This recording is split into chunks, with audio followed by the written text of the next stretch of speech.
be our recording for the day. Now keep in mind it'll just be kind of the high noon sun right now. And yes, my background does change to the actual sun outside. It's pretty sweet, not gonna lie.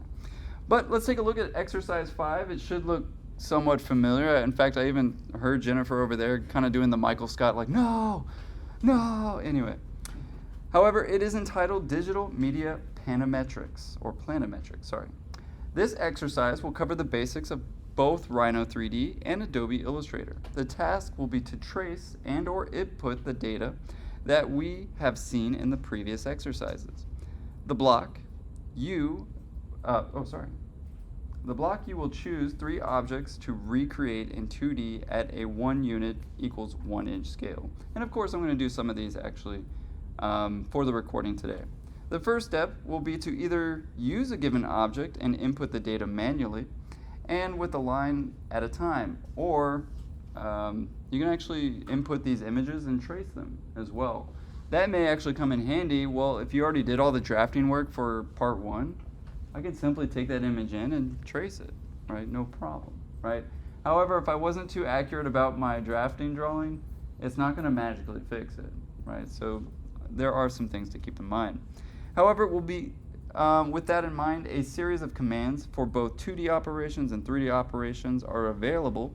However, we will be focusing on the 2D operations of this exercise. See the available template and Rhino file in the course assignments in Canvas. Now, it's not actually there yet. I'm going to share that with you today. And I think I'll put it on our Miro board because that'll actually be a little easier to access and download. In fact, you guys remember our Miro board? So silent, our Miro board.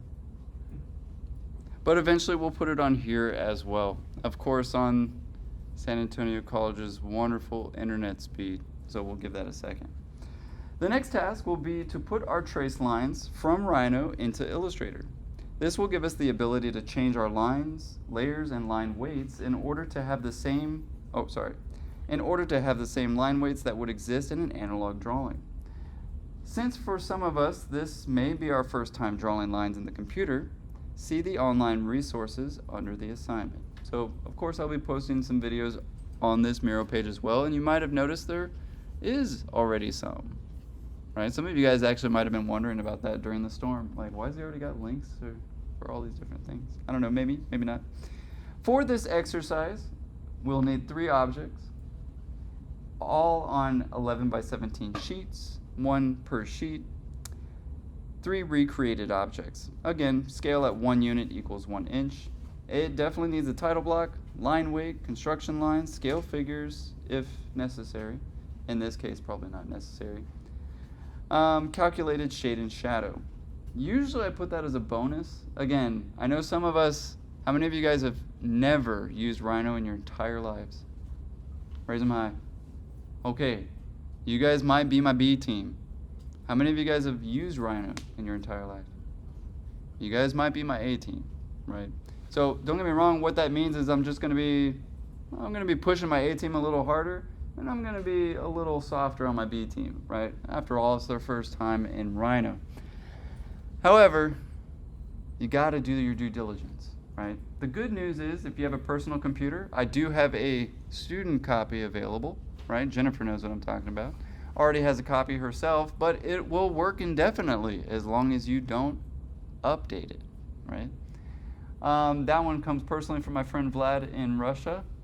Really cool guy. He made me a educational version, and that's how we get away with it, because for the longest time I'm trying to teach a program that I was waiting on the school to actually produce. They told me literally for 2 years that they'd bought it already, and to my own frustration, I couldn't wait 2 years to teach my students. I could barely wait 2 minutes, right? So in my case, I made my own version and made it available to other students, but is only available through educational purposes. I will say as a disclaimer, you can't use it for anything commercially, nor should you, right? Anyway. So for this assignment, let's just go ahead and get started. You'll notice that on the second page, a very familiar object. What I would suggest and what would be nice is to choose some of the ones that you didn't choose for the first one, right? So don't get me wrong. You may have a favorite one that you're like, man, that was so easy, I'm going to use it again. I even have the previous one. this is in the bag, right? I would say for my B group, if you've never touched Rhino before, it's okay to do the same ones, right? If you're just kind of on the fence about things. However, my A group, I don't know, push yourselves a little bit here, right? I mean, after all, you've definitely used Rhino before, so put it to the test. That being the case, let's just get right into it. But keep in mind that any of the links and resources will be on the Miro page, and I'll go ahead and do that at the end of the recording. However, we only have about 30 minutes, so I do want to get started. And by default, I do want to talk about some of the interface and some of the things that you're looking at. It does look a little different on the Mac and looks a little different than Windows. However, it has the exact same tools, but the user interface, or what is known as the UI, is a little bit different, right? Just to kind of explain some things, you have your typical file, edit, view, curve, surface, you know, your common things at the very top, and this is true for Windows, but it's inside the program. For Mac, you'll see that it, of course, stays in that kind of Mac style. These, you'll see, are called top, perspective, front, and right. These are what are known as viewports. They work just like AutoCAD. Has anybody used AutoCAD before in here? Nobody. Okay, a few. How about SketchUp? Usually SketchUp's kind of the most popular one. Even in high school, they'll start to introduce SketchUp and things like that. However, I will say this program works nothing like SketchUp, unfortunately. It's a command-based program and is actually much more like AutoCAD. So, I mean, don't get me wrong, it does get actually pretty intuitive if I type in box in the command bar right here. And you'll notice the command bar is at the top left on the Mac and really at the top of the Windows bar. You'll kind of see it either up here. Sometimes students move it down there, so keep in mind you'll be looking for your command bar. If you honestly just start typing, it's going to type in your command bar anyway. So you should kind of a dead giveaway like, there's the command bar. There's where I see the typing. So of course I'll delete all that. However, it is pretty intuitive. So if I type in box, yeah, it will essentially create a box. So don't get me wrong, there's something really nice about this program. And altogether confusing. It's more like an instrument. Nobody just picks up a guitar or a piano and just suddenly knows how to play. You have to practice. You have to know where to put your hands. You have to maybe play the rhythms a little bit before you can get to Mary Had a Little Lamb, right?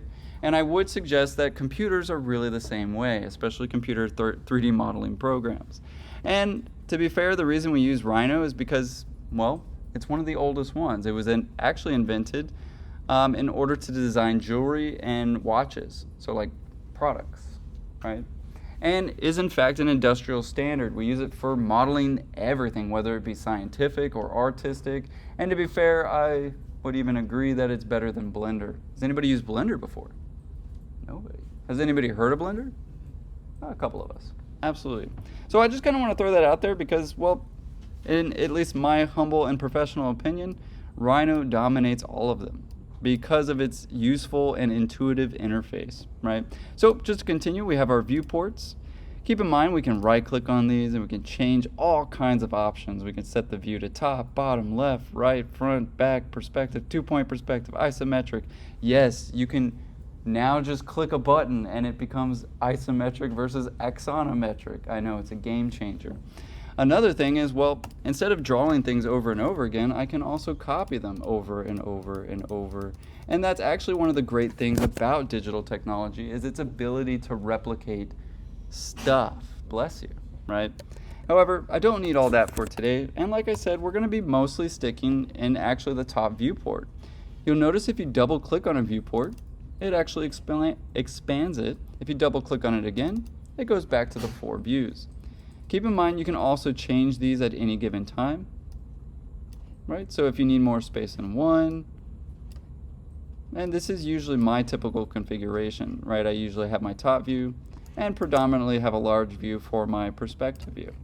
However, perspective view won't be so important in this, but again, I want to go over the interface. You'll notice by default, at least on the Mac, you have a lot of your tools on this side to the left, whereas at the top of Windows is where you'll find all of your tabs of your different tools. Keep in mind there's way more tools than honestly probably humanly possible to go over in one lifetime, but at least for 2-dimensional tools, we'll definitely get into it. Now, I want to open actually the file that I gave you guys so that you can get a better idea of what you'll see on your side. So let me go ahead and copy this file real quick. In our case, actually, let's just do this. Copy my Google Drive, and we'll go ahead and put it there as well. And as you can see, it's ginormous. Sweet. We'll go ahead and put it at the top for good measure, right? You almost can't miss it. So we'll go to my Google Drive. You'll find, in your case, Rhino 3D. Actually, never mind, scratch that. That's if you want my student version. Sorry, ARC 1315 files. That might be a little confusing, so I'll make you guys a new template folder. But in our case, it'll be the basic Rhino command template. Now, don't get me wrong, it's not absolutely, you don't have to have this file, but it might be helpful for some. What I'm saying is not like a requirement, but you might find it helpful. So let's get that download it, and of course open it. In our case, it is going to open up a separate file, but for today I do want to explain some things. You'll notice by default we have actually a bunch of, well, that's kind of hard for you guys to see. Let me change the color for us. I don't know, gold. That looks a little easier to see, don't you think? Not too bad. So we actually have a number of different two-dimensional tools and three-dimensional tools. You might as well just delete that for now because we're not going to use any of them. And in fact, I don't want you to use any of them. Don't get me wrong. Even my A team, let's see if you can draw in 2D first, right, before we jump to 3D. But it is pretty simple, I mean, and self-explanatory. You know, if I needed to trim an item. So basically what I put is kind of a step 1, step 2, step 1, step 2 kind of thing. And this is where the magic gets so much better than, this is often where I say students start to hate me, right? Because I just taught them analog stuff and how difficult, how hard the accuracy and how painstakingly, you know, blood, sweat, and tears that go into some of these drawings over and over again. And that is the exact opposite in the digital realm. So in our case, if I select both of these lines, type in trim, enter, I can essentially click what I don't want. How about that, right? No eraser involved, no nothing, right? Oh, and even if I mess up, Command Z, right? Or if you're on Windows, Control Z, right? And I'll try and make it better for the recording. Let's try extend. I mean, that seems pretty intuitive, and we can kind of see where that's going. I'm going to select where I want to extend to, type extend, and extend it. Right, so definitely play around with this, especially if you're just absolutely unfamiliar. And of course, watch this video because, to be fair, don't get me wrong, I'm not a YouTuber, I'm not professional or anything like that in terms of YouTube. And there are really great videos on YouTube, but they're not usually about architecture, right? Don't get me wrong, they'll go all about something else, maybe designing Shrek, right? But don't get me wrong, in the process, it'll teach you some of those tools, right, of how you could possibly use the program for architecture. Keep in mind, I taught myself this program in 2 weeks, and the first 2 weeks at Texas Tech, right? Have I ever told you guys the story about, I know I probably told my D1 class, but my first studio that I went to in Texas Tech was year 3 design, and I drafted my entire project. I mean, we had like a charrette project, it was like a week project kind of thing. And I drafted the whole thing. And you have to understand, studio professors are a little different at different places. They don't have individual desk rates. They give the assignment Monday. You don't even see them Tuesday or Wednesday. And they review your butt, you know, on Thursday, right? And it gets pretty intense because, well, you pin up that stuff on Thursday. Everybody else has prints, and they did all their drawings in digital realm. I drafted mine, and it looked awesome, right? Whole class thought it looked awesome. They're like, we didn't even know what drafting is. What is a drafting table? Where did you come from? You know, who is this transfer student? Professor walks in, tears it right off the wall, looks at me and goes, we don't draft anymore, walks out. I literally questioned what the heck I'm doing in architecture. I really did. And I cried. The first time in architecture, I bawled because I was like, I'm going home. I'm going to San Antonio. Like, if I can't draft, I'm not going to be an architect, right? However, I'm glad I came to my senses, and I met up with a friend, and he wanted to actually learn to do what I did. He noticed I was doing all these sketches and all the perspective. He's like, look, if you teach me how to draw in perspective, I'll teach you this Rhino stuff. Awesome.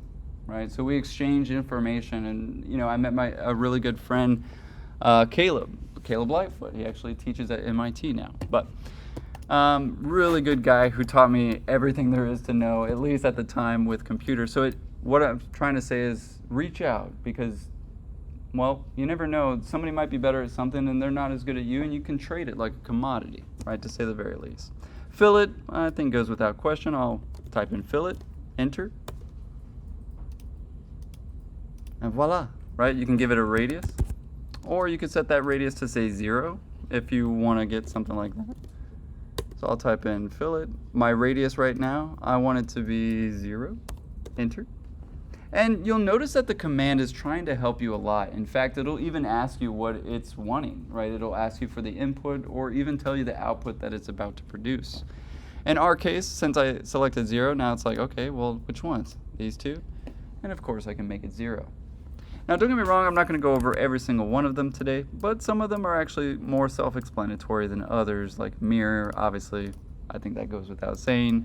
Hatching, oh my gosh, guys, guess what? You never have to hatch a thing again, or write poché, or get all those lines.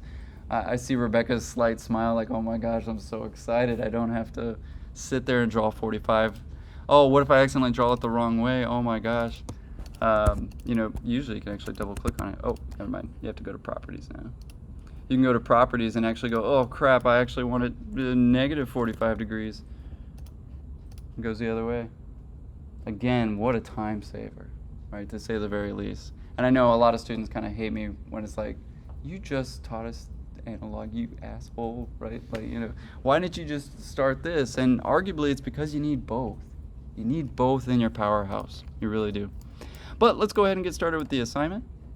And first things first, I'm going to type in units so that I know what units it is. In my case, it's in feet right now. I don't think I really want to work in feet right now. I'm going to make some really small stuff, especially if I'm actually drawing to scale. Keep in mind, in the digital realm, we draw everything 1, 2, 1. So if the object really is 25 feet by 25 feet, we draw it 25 feet. We don't calculate for 6 inches at 1/4 scale. That would be ridiculous. So we no longer have to calculate scale, right? There's a lot of things that are left by the wayside and really left to the computer when it comes to architectural drafting. In our case, I'm going to switch it to inches and call it a day. In my case, it's going to go, hey, are you sure you want to do that? You have some stuff in there, and that's fine. You'll notice that nothing absolutely happened at all. Another tool that is wonderful is our layers. You'll notice that it looks like a red, white, and blue pie, right?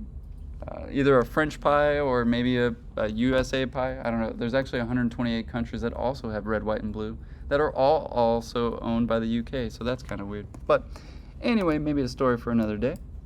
In our case, I know I'm going to want a couple of layers, so I'm going to right-click and select New Layer. In my case, I'm going to say maybe a title block. So I do want to stay organized, right, and prepare for maybe some of the things that I'm about to draw. Maybe the object itself. I'm also going to get some shade and shadow, so maybe just shade and shadow. So really just getting all the components that I know I'm going to run into. And to be fair, I can colorize them too to make it easier for myself, right? Purple's pretty easy to see. For shadows, shade, I'm going to do maybe a slightly different pinkish purple. Doesn't really matter. Again, these colors are more or less really for you. Sometimes black against a gray background is really hard to see, so change the color like we did on our orange color there. The object, again, I'm going to make gold because it comes up really well in the projector. And title block, I'll probably leave actually white because white comes up on a background pretty well. In order to enact some of these layers, you just double click on them and you'll notice that a check mark appears under the current column, right? You'll see that check mark basically changes every time that I double click on a layer. Keep in mind, if I delete a layer, it will delete the things that it's attached to. I also have the ability to light bulb it on or turn it off, right, to make it visible or not visible. I can also use the layers to lock items and unlock items. So don't get me wrong, if you've used Photoshop before or any other computer program, you probably ran into layers at some point, right? Or some kind of locking mechanism or even view mechanism. So don't get me wrong, it's a pretty intuitive thing, and let's face it all came from a rhinoceros anyway, right? There's a reason why it even came before Adobe. ironically. Anyway, actually, Adobe doesn't really make anything. Photoshop is about all they've ever made, and the rest they actually bought. But again, a story for another day. In our case, let's go ahead and make our title block. I'm going to go ahead and double click on title block. I'm going to type in rectangle. And in my case, I could start at 0, 0 and type in 0, 0, 0, enter, and it will lock onto that coordinate system. So if you're familiar with math, don't get me wrong, we're not going to do any calculus or trig today, but our coordinate systems do come in play and definitely come in handy. In our case, I'll need 11 by 17, so I'll do 11 inches by 17 inches. And you'll see that it is actually pretty small. Honestly, I don't know what that is, so let's get rid of it. But this is essentially our piece of paper. You'll notice that when I click on things that suddenly some other items come up, like the green arrow, the red arrow, and the blue arc going on in there. These are what is called gumball. Bless you. You'll notice at the bottom there's actually these really great tools called GridSnap, Ortho, Planer, OSnap, SmartTrack, Gumball. Again, I have no idea why some of these names exist, but essentially what that is Gumball. You'll notice if I turn off my Gumball, oh man, some of those options go away. And when I turn it back on, those options immediately appear. What's great about them is, well, they're really quick, easy tools to hold shift and select things, right? And move them actually quite easily as well.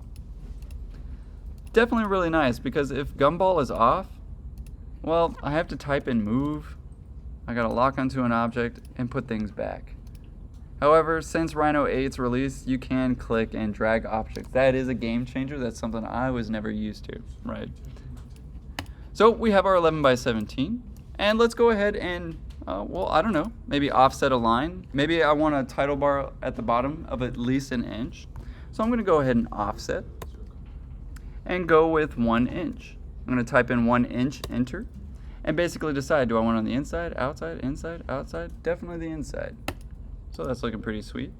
However, I want some more lines, and I don't actually want these 3 lines. So I'm gonna actually select this one, and I'm gonna explode it.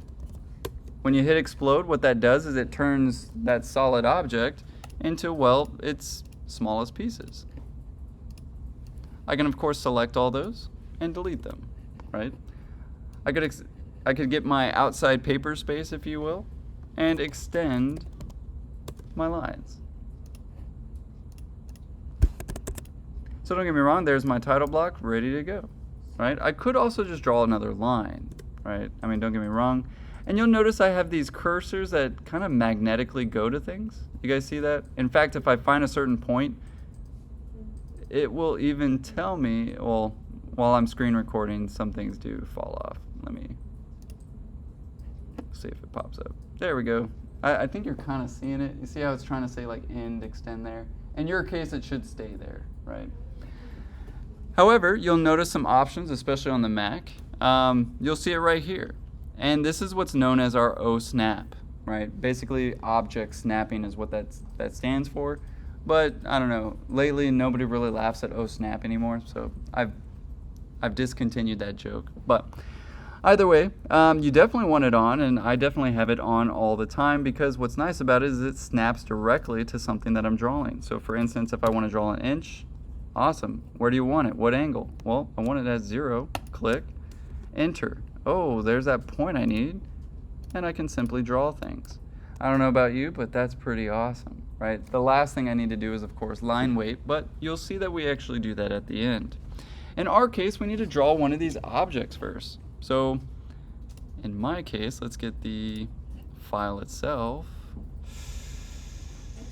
Man, I have so many files, and I teach way too many classes. Not computer graphics, graphics 2, this is 6th year going on, dang.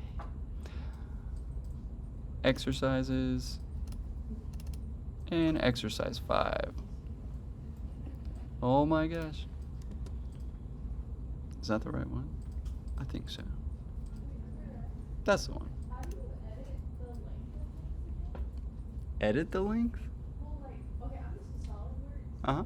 Like, with that, you can click the segment Mm-hmm. and then type in the corner, like, how long that you want it, like, precisely. Does that not exist? Not really. No. Like, it you just type in 11 inches by 17 inches initially. Is that convenient?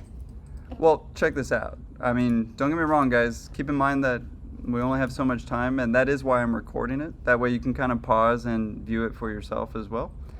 But it is a good question. You can manipulate things. I mean, don't get me wrong, it's just a little bit more advanced. So for instance, like, the question was, how do I draw a rectangle? Right, so I'm going to type in rectangle, enter. I'm going to click anywhere, click, and then I'm going to type in the 11 inches by 17 inches, enter. Should I go slower? Yeah. Okay. So I'm going to, again, type in rectangle, enter. I'm going to click anywhere, right? See over here where it says, hey, what length do you want it? 17 inches. I could even type in inches. And it's asking, okay, well, how tall or the width? 17.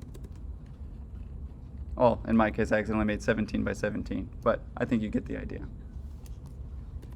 But very good question. Definitely comes up a lot. Let's go ahead and start drawing the item itself, though. Mr. Brett, Yes. could you go over how you made the title block again? Sure.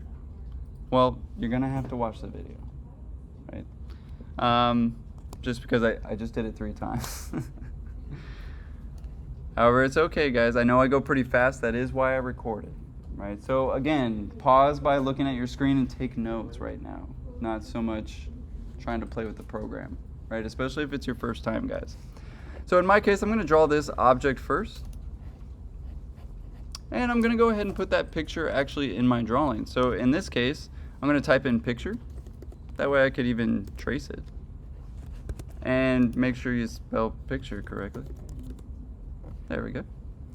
And we should be able to get our screenshot. Looks pretty good. Now, I'm not going to trace this one precisely, but I did want to kind of have it there to kind of look at while I do draw this. So yes, it's a little bit like SolidWorks. It's a little bit like Inventor. It's a little bit like Revit. It's a little bit, but remember who came first? Rhinoceros. And who copied who, right? Anyway, so let's go ahead and draw this. We know that each of these are going to equal an inch. And for this assignment, we can draw it in an axonometric, right? Just like we did for our others. Now, to be fair, we could draw all kinds of things. A polyline is basically something that just has multiple lines, like a polygon. It's a shape that has multiple sides. In our case, you can also just draw a regular line. Now, I'm in my title block layer, so in order to get out of that, I'd rather draw in my object layer. I'm going to double click my object. In my case, I really just want to start drafting, right? So I know I'm going to need 1, 2, 3, 4, 5 inches. Awesome. So I'm going to make a 5-inch line, 5 inches, enter. And it's like, where do you want it, man? Well, don't get me wrong, you could actually type in the heading of the line, but to be fair, that requires a little bit more mathematical knowledge, such as like -45, -30, you know, kind of the coordinate system. I find it a little easier to tell students just draw a straight line first. So in my case, I'm holding shift, and it's going to be only orthogonal. And in my case, I can actually get it lined up to other things based on geometric principles, but again, a little bit more math involved. So there's my line, enter. Awesome. Now the next thing I want to do is basically rotate it. How much do I need to rotate it by? 45, 45, right? Or depending on what I end up choosing, right? So in my case, I'm going to type in rotate. I know, very intuitive. And it's going to be like, how do you want to rotate it? I'm going to be like, okay, I want it from here, and I want to go up 45 degrees. So I typed in 45, enter, right? Now, don't get me wrong, okay, well, I have 1, 2, 3, 4 going this way. I could mirror it, so type in mirror, and I can get all kinds of things. However, I only need 4 inches there, so I'm just going to draw another line. And honestly, if I didn't talk so much, we could be done in seconds, right? But in my case, I'm going to rotate it again and move it. You'll see that it snaps to that line. Why? Well, because my O snap is on, and end, I'll also turn off near if you have near on. It's just not good, trust me. However, keep in mind, guys, this won't be, Rome wasn't built in a day, and you're not going to learn an entire program in 2 hours, right? It's just not going to happen. It's going to take some practice, just like a piano, just like any other instrument. Or, you may remember, say, that SolidWorks or Inventor program, and, you didn't just suddenly know how to do everything. You had to practice a little bit. You had to find out what didn't work and what did, right? So in our case, we have 4 inches and 5 inches. Let's keep going, right? Let's see, I'm going to build the box first. So 1, 2, 3, 4. Sweet. So we need 4. That one's pretty easy. It's a straight line. 4 inches, enter. Sweet. I don't even have to do that again. In fact, I can type in copy, enter. It's going to say, hey, where do you want to copy that from? Well, I don't want to copy it from over here. That's kind of weird. Right? I mean, that's a weird way to kind of put things together. Instead, I'm going to copy it from a certain point. So in my case, I want to make sure that I get that point and snap it to all my other pieces. Hey, I've already got these pieces. So I'm going to copy. I mean, why do that over and over again, right? Oh, there's another one. Copy. Wow. Don't you wish you knew this 5 weeks ago? Oh no, it doesn't fit. What do I do? Well, let's shrink our title block. I mean, why not? So this might actually help Abigail's original question. How do I maybe manipulate a line? Don't get me wrong, it is possible, right? It's just a little bit more difficult than, say, compared to something else. When you click on a line, you'll notice that points are activated, right? You'll notice if you don't have any points activated, you can hit F10 or function F10, and it'll create some points for you. If you select those points, right, if you can, by the way, make sure you disable your filter. But in our case, make sure that you select the point and move it. Right? From here, we can actually move the point across the screen. Right? And we can even move it based on a certain length or direction. Good thing it has a lid. Let's see that again, right? When you click on a line, a point will be activated, right? And I can simply move it by typing in move and moving it along, right? Don't get me wrong, I could really move it, but I don't necessarily need to. Another thing that I can do, though, that I do all the time, is just trim it. T-R-I-M, and click on the things you don't want. Pretty good. Now my object fits, and my title block still looks pretty good. In fact, I may even calculate my shade and shadow that way instead. Are you moving between, I guess, layers, right? Like when you wanted to do your object, you click on the object layer and then build your object through that? Correct. However, that's a really good question too. Well, what if I accidentally drew in the wrong line, right? I can select it, right-click on the layer that I do want, and change object layer. When I do that, it changes the object layer. How about that? However, let's keep going. I do have, oh crap, 24 minutes technically speaking. We might go all the way to the end. I'm sorry, guys. I couldn't give you the break. But let's keep going, right? Following again my picture. And I have an inch here, inch there, and of course 3 inches, by the law of induction. So let's go ahead and switch back to object. Oh, already is. That's okay. Let's go ahead and type a line. And I'm going to type in 1 inch, enter. And it's going to be like, where do you want that 1 inch? You want it this way, that way, this way? In my case, of course, I want it straight up. And in my case, another lesson that you guys may already know if you've been an AutoCAD or Inventor is that going one way to select something is different than going the other way, right? Did you guys see what I did there? When I select, I can either go to the right or I can go to the left. And those do 2 different things. For instance, watch. If I go towards the left, if it's touching that box, it'll select it, right? Very easy. If you go left, if it touches the box, it'll select it. However, if I go to the right and it touches the box, it won't. In order to select something going right, you have to get the entire object. I got those 2 entire ones, so it selected them when I was going towards the right. Right? Just kind of keep that in mind. If anything, I draw yourself a little diagram like wonderfully Rebecca's doing, because she wants to remember that. And she doesn't want to hear me be angry having to repeat myself over and over again. That's why we record it too, by the way. But We can always edit undo. Again, now we have a tool that we literally cannot mess up. If we do, Command Z or edit undo. Now that's looking pretty good. However, I don't really need to draw things over and over again. So I can realize I already have the angles that I want and at the dimensions that I need them, right? So for instance, I can offset. I want to offset by maybe an inch, right? Perfect. However, that might not be the case, right? I mean, that looks definitely a little bit different there. That's a true dimension of 1, but we need a true dimension of 1 here, so definitely be careful about that. Again, we're practicing some two-dimensional skills. But let's, we can copy it. And we can move it an inch, right? In fact, it's like, okay, it's an inch away no matter what. Now where do you want it? Well, thank goodness I already have a line, right? So don't get me wrong, there's definitely some ways that we can copy. We don't have to sit there and draw every line and change its angle. We could, but that would take some time. In my case, I'm basically just copying because I've memorized these objects by now as well.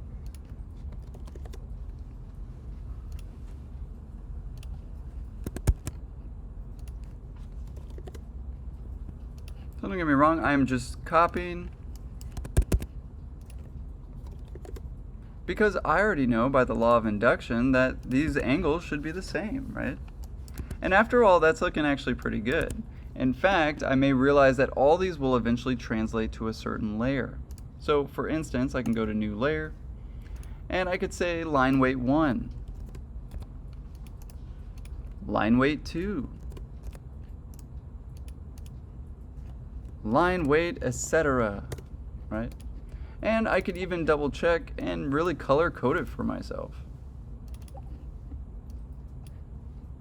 Don't get me wrong, there's a lot of stuff to that.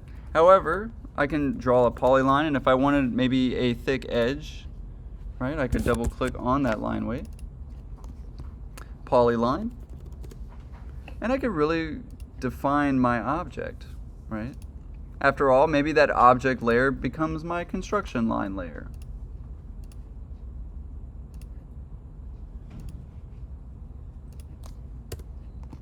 Not too shabby, right? However, if that's absolutely bothering you, you're more than welcome to take the entire thing, trim, and get rid of the things you don't need. However, since you guys know a lot about this assignment, right, you know that you're going to need some of those elements, right, in order to basically calculate other objects. However, pretty close so far. A couple more things. We've got an inch in. So again, I'm just going to type in 1 inch, enter. How far do you want it? Well, I want it that far, but I also want a different line weight. So 1 inch. Boop. 1 inch. 1 inch. Now that one actually might be kind of hard unless I have perpendicular. See that thing right there? Perp. Watch what it does. It's like, hey, did you mean perpendicular? Wonderful. All right, so again, that OSNAP tool is godsend, right? We'll take that piece, copy, because why draw all those lines again? And I could fillet that line, couldn't I? Right, I could take that line right there that I secretly can't see. It's like, hey, did you mean this line, this line, that line? Obviously, I mean this one. And I want to extend it to this one. So extend. This kind of goes into Abigail's question too. Sometimes I want to move the point directly, but sometimes I can realize like, hey, I know these are going to hit at some point too. And that one's pretty clear. It's going to hit right there. So we'll hit extend. It's going to say which line. I'm going to say that one, even though it doesn't want to select it. There we go. Oh, I went the wrong way. That's okay. Don't worry, you can't mess up. Extend, because that is the boundary of what we want to extend. And there you go. That's looking pretty good. Let's take that piece, copy, and we'll get a few more times, and trim that bad boy up. I usually typically take the whole thing, trim, and get rid of what I, again, don't need. So in my case, that piece and that piece. that piece and that piece. Because remember, there's actually 2 lines there. Are you right clicking or? Just regular left click. Oh, look. Yep. Am I missing anything? I could copy, but in this case, it is easier to just draw a line. Right. Am I done? I still have the weird little pokey thing, so let's get that.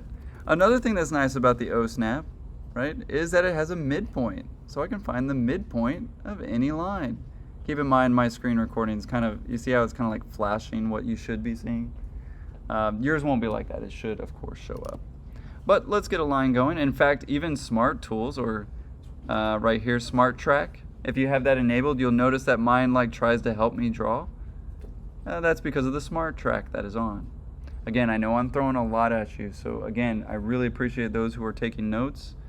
And also, I would say to the ones that have used Rhinoceros before, please be acceptable to questions, right? Because this is and can be, like all computers, very frustrating, right? So don't leave anybody behind. Our studio is only as strong as our weakest link, right? However, let's keep going. Copy. I need to basically go 1/2 inch here. So 1/2 inch. Sweet. And 1/2 inch this way. Sweet. Oh, dang it. It's alright, you can't mess up, remember? 0.5 inches, because that's technically a 1/2. You can do, it's funny, actually, you can really type anything in here. Like if you type in 4 miles, it really will make a 4-mile line. You'll also be here for days, because it's true scale, right? Like, and you'll never find the end of that line unless you really just zoom out. But some of the stuff I already have, so I'm going to take that, copy. And just like I would drafting, right, I can do all kinds of things, right? Don't get me wrong, I can mess up just like drafting as well, or get rid of things much easier than I would if I was drafting. TR, also a shortcut for trim. But I don't know about you, but I find it easier instead of drawing at things at angles all the time. I just kind of get it on there, copy. In order to basically enact the same thing over and over again, you can hit spacebar Copy. to basically enact the same command over again. So like if you did copy, when you hit spacebar again, it will copy again. But just like that, and if I didn't talk so much, we could draw this entire thing in about, I don't know, 10 minutes, right? Potentially. Don't get me wrong, I go pretty fast to kind of show you, honestly, the potential of the program as well. That being said, maybe I want a full title block, and I want to type in some text. Yep, all we got to do is type in text and put Christopher Red. Holy! That's okay. Thankfully, since I have Gumball on, I can simply hold Shift and make that a little bit more palatable. I could also double click on it and realize that it also can be controlled, right? So the height of the text itself, I could say 0.02, right? As you can see. But that's looking pretty sweet. I mean, don't get me wrong, I'm still gonna need to calculate my shade and shadow. No? Right? Let's go with 6 inches, because I don't know how far that's going to be. So 6 inches and straight down, and I want to rotate it and get that exact 60 degrees. May have to do a little bit of math here and realize, oh wait, that's negative 30 degrees, right? So a little bit of math involved, but again, there's that intersection I need. You know what's really cool? I can take that. You guys are going to hate me for this one. Here's all my calculated shadow. Here's all my 60 degrees.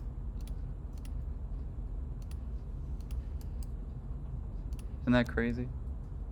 So remember how you had to find the top points, all those 60 degrees, and you had to find the bottom points of all those 60 degrees? We can do all the work in one step, right?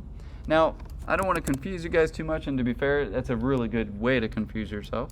So do it one at a time, you know?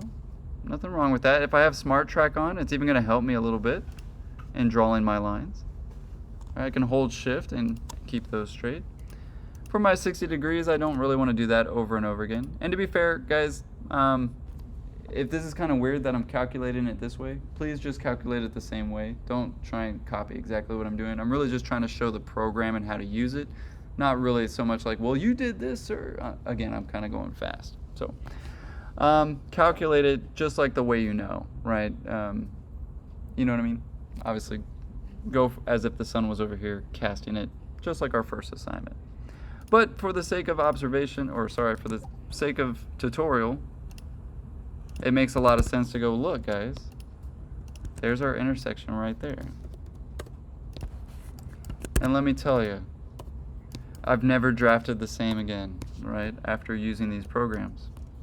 From here, we have one last thing. Let's say that we were done, right? Let's fake it for a little while and say that we were done. Let me get some hatches in there because that's the last that I wanted to go over. Hatch is pretty sweet. It's basically poché. You could basically even call it poché. It does have a boundary mode that didn't seem to come up. All regions? Oh, no, I don't want all regions. Let's try that again. Oh, okay. So just by default, it is in boundary mode, at least in my case.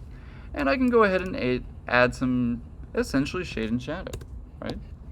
I can even add sort of a solidity to it, because I may want to change the line weight eventually in Adobe Acrobat. So let's say I was done, just so that you guys know what to do. We have about 10 minutes left. Bear with me, guys.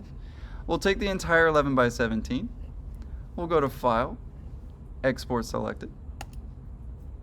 And we'll basically turn it into either a DWG AutoCAD file, or thanks to Rhino 8, we now even have Adobe Illustrator. Another reason we use Rhino is it literally has every program known to man, at least in terms of three-dimensional modeling. So in our case, yeah, AI is pretty good for this situation. Adobe Illustrator. Now in my case, I'm going to call it Exercise 5 and put it on my desktop for now. In your case, it wouldn't be a bad idea to start a folder called Graphics 2, right? That way you can find it later, and you're not like me where I labeled nothing correctly and I have final 1, final, no, really the final, right? And let me tell you, I'm trying to find files literally right now for a portfolio and I can't find anything.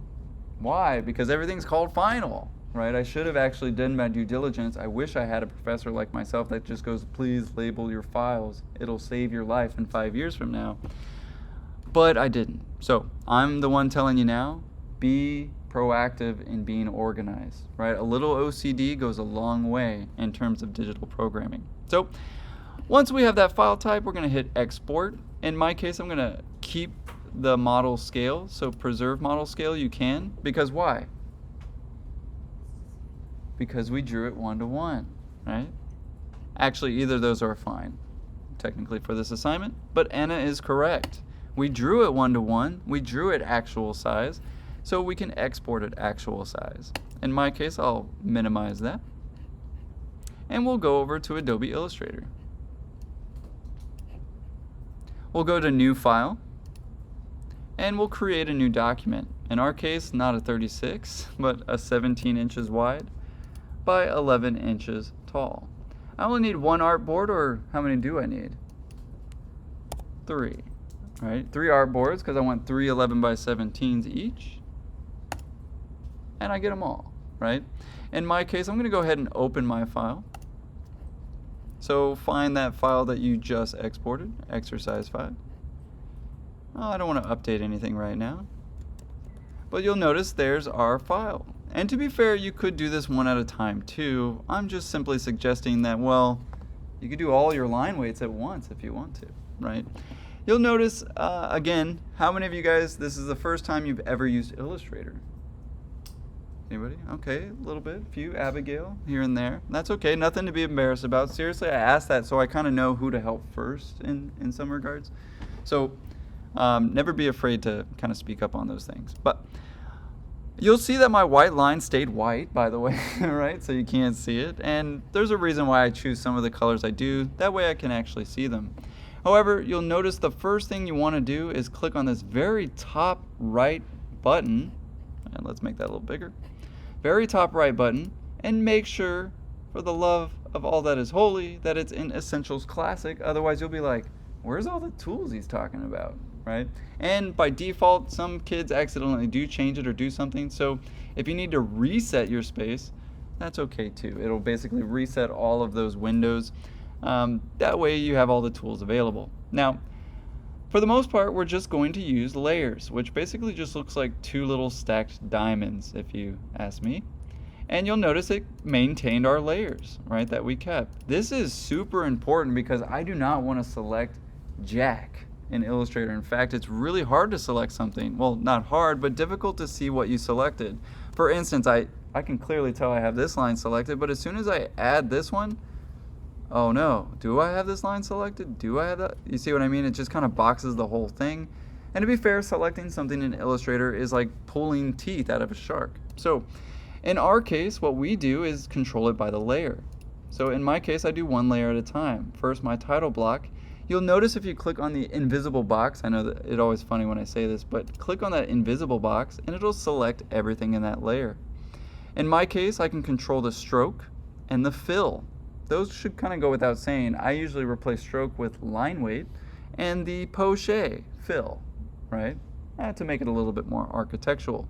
Right now it says I have no lines and white fill. So in my case, I'm going to switch those and turn that into a grayscaled line. Now in my case, I probably just flip that the other way. Yeah, for some reason the white line's messed up right now. I'm not sure why. Again, I'm not perfect and I have no idea why, but usually that's not the case, but definitely good to verify on your side. However, I would say I've gone through a lot of custom settings in my program, so sometimes things are a little bit different. Like for instance, I never hold shift. I say that to you guys because I know default you need to hold shift to make it proportional, whereas I've changed mine to where I can't go unproportional unless I hold shift. Again, not trying to confuse us, but just in case you notice some discrepancies between them. However, you may have noticed I didn't use a true black. Why?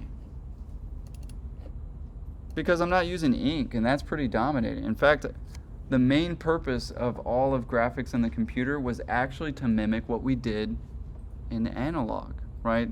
So don't get me wrong, that's kind of intense, harsh, and in fact, I don't know about you, but even if you scan your analog lines, it's never a true black. It's actually a slightly off black. And well, if I use a 2H pencil, it's actually quite light and very gray and very almost metallic-y. Have you guys ever seen your drawings in the light? It's kind of like shiny in the graphite areas. Well, you're kind of going for that similar effect. However, we can control the color and we can control the line weight of it. I know, right? I can even change my line weight if I decide that it's too big or too small. So for instance, I don't know, 5.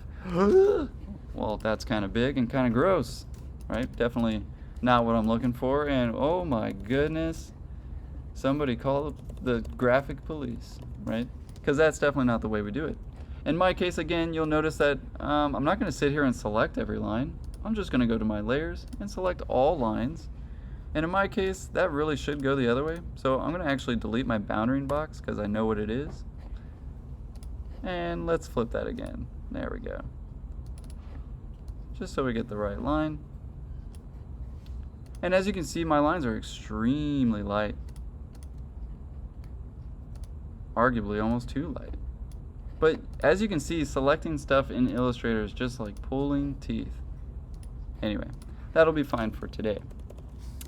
But we'll maybe lock that layer and select our new line. Sweet. So I'm going to take all of those at once.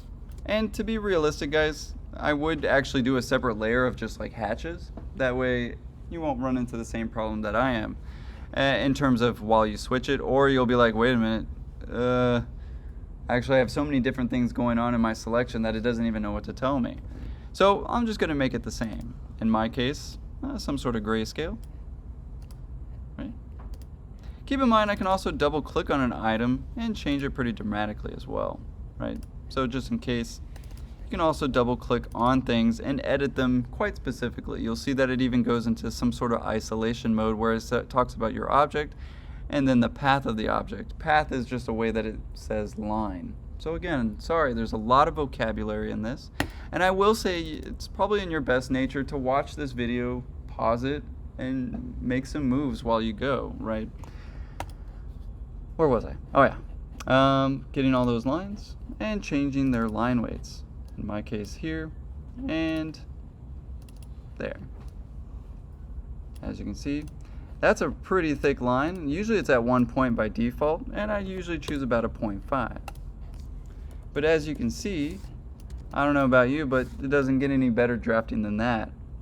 However, this will need a part 2 as we only have 2 minutes left for today. So, unfortunately, I will have to end it here for today. I do apologize. We couldn't get started quick enough. But, of course, tomorrow I think I'll do a part 2 for this one to kind of keep us going. To be fair, I know some of us are very intuitive and definitely computers are our forte. Get started if you want. In fact, I would say some of the times the best way to learn is to just go for it, right? Instead of being so precise and calculated all the time. Sometimes you just gotta get it on the paper and mess up and see why you did. So I'll keep it at that for today. However, before I end the video, is there any last minute questions?